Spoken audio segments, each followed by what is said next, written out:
So, hey friends, welcome back to Unstuck It, the podcast for women who've outgrown the life they were told they should want and are ready to get unstuck and build something new. Today, we're talking about money, not budgeting apps and coupon hacks, but actual real wealth building, the kind that changes your life and helps you build a legacy. And with me today is someone who helps people do just that. We have Kim, who is a financial advisor, and she's also passionate about helping people at every stage of their life get the knowledge that they need, that they weren't given, to then make smart, wealthy choices. So you're going to want to take notes with Kim. Welcome, Kim. I am excited to get started with you. And so you have work as a financial advisor now, but that wasn't always the case. Can you take us back and talk a little bit about what pulled you into the finance world and what led you to specialize in this space? Well, first, thanks for having me. Originally, I knew all along that I wanted to do financial planning, but because I grew up poor, I was very risk adverse, and the industry used to be very commission based. So I never even considered it for the long term. I was in a bad marriage and I knew I needed to make money quickly to get out of the marriage. So I said, hey, accounting. Accounting is the same as finance. I learned the hard way that it's not, but accounting is the same as finance was in my brain. So then I got my master's degree in accounting, and then I started out at EY in tax, which again is great knowledge, but is not what I wanted to do. Then went to another company and worked in tax and said, oh, it's different. It's not big four. Still hated it. Then I said, well, let me go into traditional accounting. Hated that. So finally, like after about 10 years of just saying, look, this is not my passion. I've always wanted to teach people about wealth. I've always wanted to be a financial advisor. I finally met someone for coffee that a friend introduced me to. And he said, I have this firm. We do taxes and financial planning. How serious are you about changing your life? And I was practically crying in my coffee at this point to this complete stranger. And I said, I'm very serious. So they created a position for me. And I get to blend both worlds. I do tax planning, which my background in tax definitely did help. And I get to help people every day, which is what I'm truly passionate about. That's awesome. And I think a piece of that too was always keeping that focus on what you wanted. And when the opportunity presented itself, you definitely jumped at it. Yes. And the tools that I teach my clients about financial freedom was the reason I was able to do that, because of having the emergency fund and all that other stuff we're going to talk about later. Yeah, exactly. So speaking of that, what is a common theme that you notice around your clients and their habits and their money habits that maybe the average person doesn't necessarily do, or maybe somebody who's not working with a financial advisor may know about? The common theme that I notice about most of my clients, almost all, is that they are constantly planning. I feel like in today's society, instant gratification is something that I think is really bad, but we're programmed to want that instant dopamine hit, and spending money does that. But my clients know that the money needs to last for the long term. They need to invest. Yes, they can get nice things, but they need to save for it. They don't want to go out and just get a bunch of debt that they can't pay back. And paying all that interest is money that could be in your investment account. So I would definitely say that is by far the biggest thing that they do. I know that it's nice to get the fancy, shiny car, or in my case, I'm big into tech. So like a new MacBook every year would be great, but they don't do that.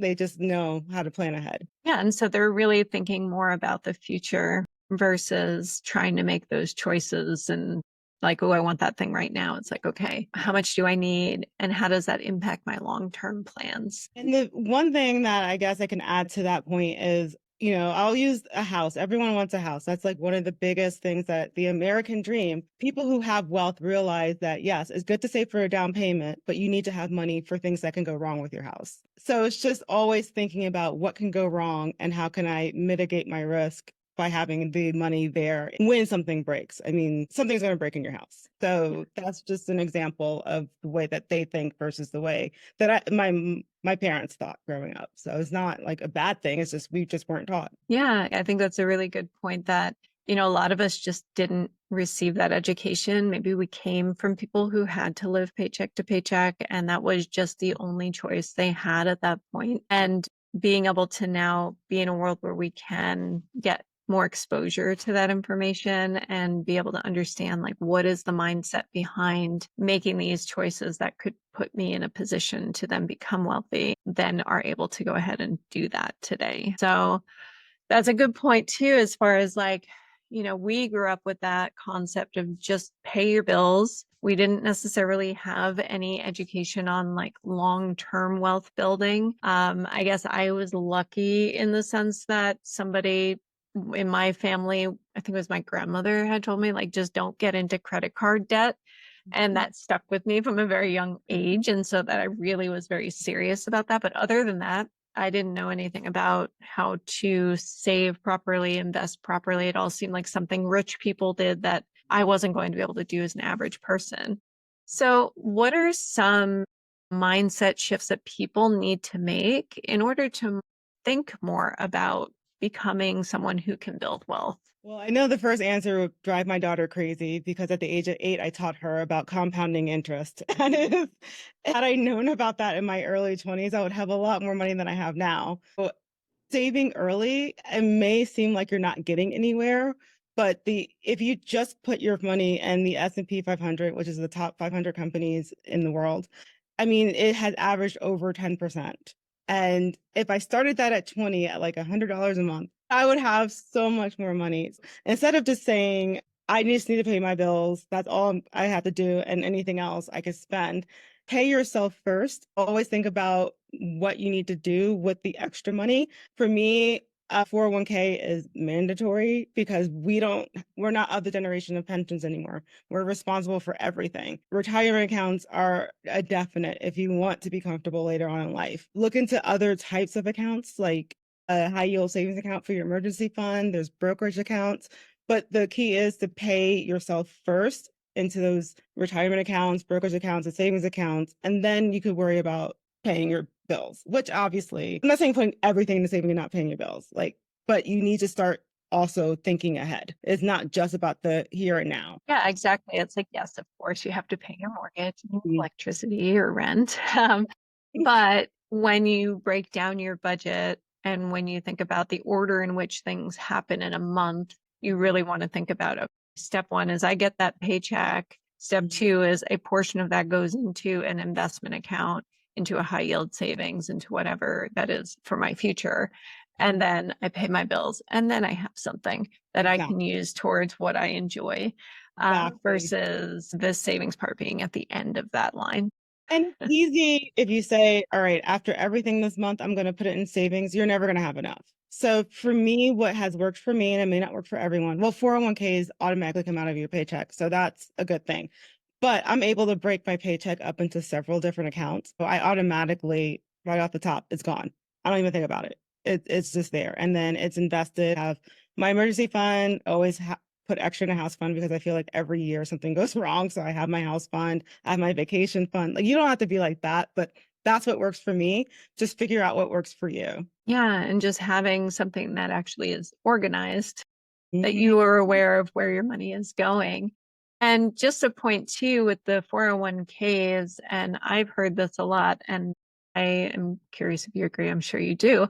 But if your company matches your 401k, you should always, always be putting in, that's free money. Yeah, match. If you don't do anything, do at least the match. If you are to the point where you're comfortable, I recommend trying to hit that max, which if you're under the age of 50 is $23,500. If you're over 50, I think you get an extra $8,000. But if you can't do the max, do at least 15%. If you can't do 15%, just definitely get up to is usually 4% is what most companies match. And you're leaving money on the table if you don't do that much. Exactly. And that's free money going into your future. So Mhm. take advantage of that. And like you And said, it's try compounding. and hit those percentage. Yes. And it's the Yeah. longer you're doing that, the more Yeah. money you get. I didn't learn about compounding interest until I was getting my MBA. So I also was in my 20s and then was like, okay, that's a thing. Would have been no idea. Would have been nice to know. My So daughter is now 14. She's sick of hearing that, but I will tell her every other month or so, the power of compounding interest. So she will, if she doesn't learn it, then that's on her. She yeah, knows to start saving early. I'm pretty sure both of my kids heard it around this. It might have been earlier with me too. I'm like, you need to know this. This is so important. So thinking about how you're going to use your 401ks, how you're going to save, the order in which you really think about where's your money going each month, and then being very intentional about that is a big piece of it. And so if there was a woman who's listening right now and she feels stuck and she knows she's making money and she is not building wealth, where would you suggest that she starts today?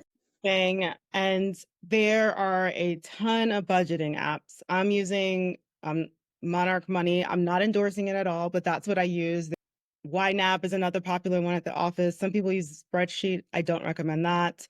But there are a ton of budgeting apps, and you can link all of your accounts and track your expenditure. And that's usually an eye opener. I know for me, I was humbled because I teach budgeting and not spending a lot of money. And then I looked at the cart that said Amazon and I said, okay, you do have a problem. It's knowing where your money is going initially helps tremendously. The second thing I would do is once you know where your money is going, is start doing, I mean, it's very simple. Start with an emergency fund. If you are single, a minimum of 6 months. I usually, in this economy, I'm recommending people who don't have dual income 9 months. If you are dual income and you're in a field that's in demand, you could get away with 3 months. But that is number one. Number two is definitely start saving in your 401k if you're not doing that already, and see if you can start bumping that up. And then there's also a bunch of other accounts. You could talk to a financial advisor to figure out like where to go, because you have different IRAs, but it depends on whether or not you can contribute to those. So talk to a tax advisor, talk to a financial advisor. Everyone could do a brokerage account, but again, if it needs to be part of your plan. Every plan is individual, but definitely start with just the basics, knowing where your money is going and the emergency fund, and then the retirement. And then from there, once those are all taken care of, then start talking to somebody else about the other stuff. Yep, that's great. And I think that's a really good point too, that making sure that you get to a place where you are speaking with a financial advisor. And I think even just coming from somebody who is not one, and I'm not necessarily endorsing you specifically, but you're amazing and people can come to you if they want to, but it really does change how you approach all of it, because it doesn't feel as scary when you're working with somebody who is very well versed in these things. So I think the point that you were making, as far as like, there are some common pieces that everybody can do, but when you get through all of that, getting to a place where you are working with a financial advisor, I think is really important. And even if you don't have a ton of money, there are people out there who will help you start and build a base. And the sooner you do that, the more you're going to build, because you have somebody who really understands how the markets work and where to put your money. And based on where your goals are and how much you're making today, they can kind of help you and guide you in all of that. And it's pretty intimidating looking at all the stuff you could invest in, but you'd be surprised how simple investing is. You don't have to get creative with it. And I think a lot of people fall into the trap where they're getting creative. There's the cryptos, which is, I guess that's the way for the future. I'm not well versed in it, but I wouldn't put all my money in that. You have people who love real estate. Real estate is great. But again, there's a lot of risk that comes with real estate. You could probably just do better putting your money in the S&P 500. I mean, seriously. Yeah. And I think that's a good point too, is that with a financial advisor, they can help you determine your risk level and like where you're comfortable with your risk. And then they can help you put your money where you're most comfortable, right? Exactly. Because yeah, you could get rich quick with some crypto or with the really good real estate investment in the right timing. You're on the riskier side of that. Or day trading or something like that. But like there are options for like when you are a more risk averse person where you can still, I am a risk averse person. I put stuff in things that I know are going to grow over time and I'm probably not going to lose a whole lot.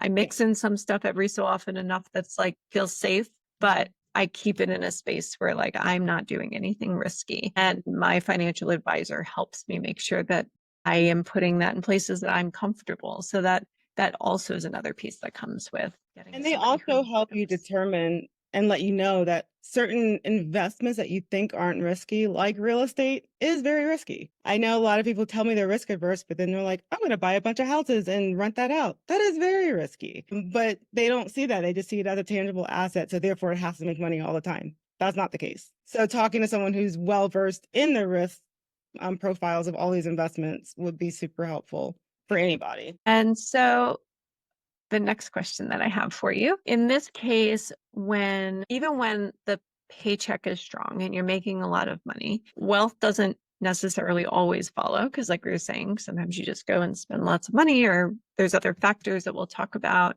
But what do some of those more high earning people or women specifically often get wrong in the process out of the gate that they kind of get themselves caught up in? Many women, I think this is speaking from experience that I've seen in my clients. Of course, this is not everyone, but I notice a lot of women are extremely risk averse to the point that they put everything mostly in cash. And there's something called purchasing power risk, which usually if you keep it in a savings account, inflation is going to outpace whatever that savings account rate is. The S&P 500 has outpaced inflation. By investing early, you have the chance to make so much money. And I know several people who would have double what they have now, but they are so scared to possibly lose money. And yes, the market does go up and down, but if you look over the trend, it goes up over the long term. And we're talking long term. We're not talking like if you need the money in 5 years, do not invest because you don't want to have to pull it out when the market's down. But for retirement, you're talking 30 years you're saving. If you're lucky, 20 years. I mean, that's a long time. So to put that all in cash, it's not going to grow at the pace that you need it to grow. And that's the thing that I see time and time again. And getting out of that mindset, like this is scary. Yes, it's scary, but like I keep going back to the S&P 500. If all 500 of those companies shut down and crash, we have other issues. We're worried about farming at that point. So while it is volatile, the odds of you losing everything are minimal. Of course, we remember 2008. If you're over the age of 20 or 30, I don't even know. 30. 30, that's kind of scary. Like we all remember, yes, the market did go down, but what people forget are those who stayed and did not pull out, made their money back and then some. Of course, it took a long time, but they're there now. Those who had the cash and invested then, they're doing even better. So don't look at those points in history and say, well, I could lose everything. That's the odds of that, again, happening are slim. Of course, my clients who are going toward retirement, and if you're close to retirement, about 2 to 3 years out, then we start talking about having at least a year of expenses and a safe investment. That way, if the market is down and you retire, you could pull out money from that. But then that's a strategy that your financial advisor can tell you. But if you're still saving for the long term, invest, put it in the market. Don't keep it in cash. By far. I've been talking a long time because that is what I feel like it's the conversation I have every day. Yeah, but I think it's really, really important for people to remember. And I was one of those people too, because especially when you come from that scarcity mindset, if you grew up in a space where that was the way of thinking, it was for me, it was always your grandfather kept money under his mattress kind of thing. It's like always had that like cash hidden away. And when you say cash, you really mean like even in like a low yield savings Oh, account, that's cash, right? yes. So this doesn't Yes. mean literally keeping cash or Yeah. even just in your checking. Yeah. It's being very intentional. And Mhm. I know even in my case, like sometimes there was a portion where I was investing and sometimes I did keep cash just because there was strategy in it, but Yeah. that was through my financial advisors. Yeah. And Yep. they made the decisions sort of for me Yes. in that case, knowing when it was smart to invest versus like, because, Yeah. markets go up and down. You want to invest when they're down. So sometimes it makes sense, but you don't want to be hoarding cash out of fear. And so Mhm. I think that's really where you have to tap in and say, why do Yeah. I have all of this Yeah. saved away in a cash account versus an investment account?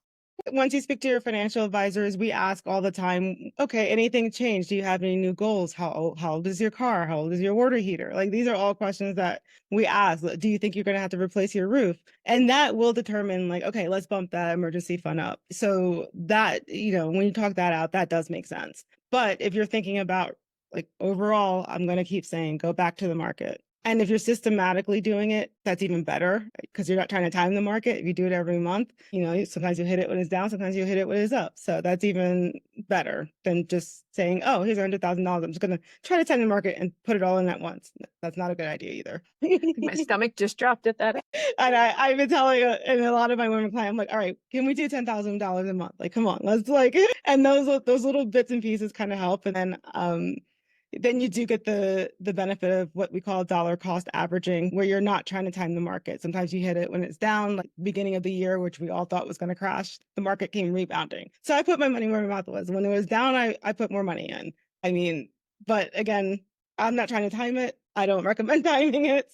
Just do the systematic monthly. It takes a long time, but overall, your future self will thank you. Exactly. Like you said, it just by doing it systematically at a rate that you are comfortable with over time, you will grow those funds more than if you just kept it in that quote unquote safe cash account. You would never hit the rate of almost 10% on average over in the long haul. I think we were talking about it being around 10 years or so. The longer the better, and the more it averages itself out just the way it works. And so as far as like folks who are starting to look at this and thinking about it, what are some financial tools or strategies that you wish more people knew about? I wish more people realized that early on, a Roth IRA is one of the most powerful tools you have, but there's income limitations. So it's better when you're early in your career and to start putting that money in, it grows tax free. So when you're retired, you can pull all that money out tax free. So if you like, I want to buy a house at the beach and I have all this sitting in the Roth IRA, you could pull it out tax free and just pay cash if you obviously if you want to. So that is one powerful tool that I wish I had known more about when I was in early on in my career. Another thing is, again, I can't stress enough. Okay, 401k, 401k. Just I will preach that forever. A lot of companies now give you the ability to put into a Roth portion and a pre-tax portion. So if you miss your window of being able to contribute to a Roth IRA, you could definitely look into that as well. Some other things, definitely umbrella policies if you have teenagers who are driving. Mine isn't driving yet, but I have heard some horror stories where the kid gets into an accident and mommy and daddy are on the hook for $50,000. So just make sure that you're protected in that way as well. But those are the very big things that off the top of my head I can think of. Great. And last question. If someone feels like they are behind financially and they haven't necessarily done all of the things by the timeline that they should have done in order to build the wealth the way that they want to, what is one or two things that you want them to know? Never too late to start. I mean, it's better. Your 10-year self will be grateful for whatever you save. It's better than retiring with nothing. Social Security, we know, is supposed to be a supplement, even if we have access to it. Not looking too good. It was never meant to actually be what our grandparents had as a pension plan. So you want whatever you have, whatever you can build up, the better. Stay away from debt. I think debt is the biggest wealth killer we have. Most of my clients, the only debt they have is their mortgage. If they do have a car debt, it's not these 8-year loans that you see. They're not paying $1,000 or $1,500 a month for their cars.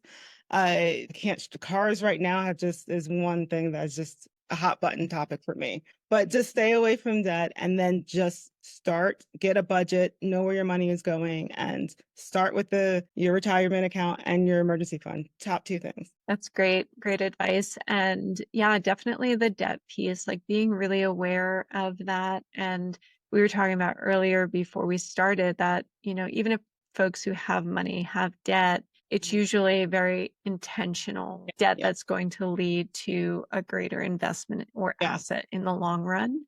And it isn't for the case of, oh, I really wanted that nice watch. Don't go into debt for the nice Well, it's or usually whatever. for investments in your future, or I've seen people buy furniture and they have 0% APR for 5 years. Like that makes sense to me. But you're right. A watch is not worth it. I've seen people do, and I just found out about this, something called Afterpay or Klarna, and they'll use it for things like Uber Eats. Like you don't need to stretch that out into payments. If you don't have the cash for discretionary spending or things that you don't need, you don't take that out for that. It's just, again, it's just another wealth killer. Exactly. Well, good. Thank you so much for joining me today. This was so good. I feel like this was super helpful, and I really appreciate you breaking everything down in a way that was really clear and honest, and I think empowering for women that are looking to build their own wealth. And so for the folks listening, if anyone wants to connect with Kim, you can find her on LinkedIn. And if this episode made you feel any more informed or braver with your financial future, then definitely share it with a friend. And until next time, stay curious, stay kind, and keep building the life that actually fits you. And thank you again, Kim, for joining. Thank you for having me. This podcast is for informational and entertainment purposes only. Everything shared here is based on personal experience, research, and lived wisdom. Nothing in this show should be taken as medical, legal, mental health, or professional advice. As always, consult with a qualified professional for your specific situation. Listening to this podcast does not make me your coach, but hey, I'm glad you're here.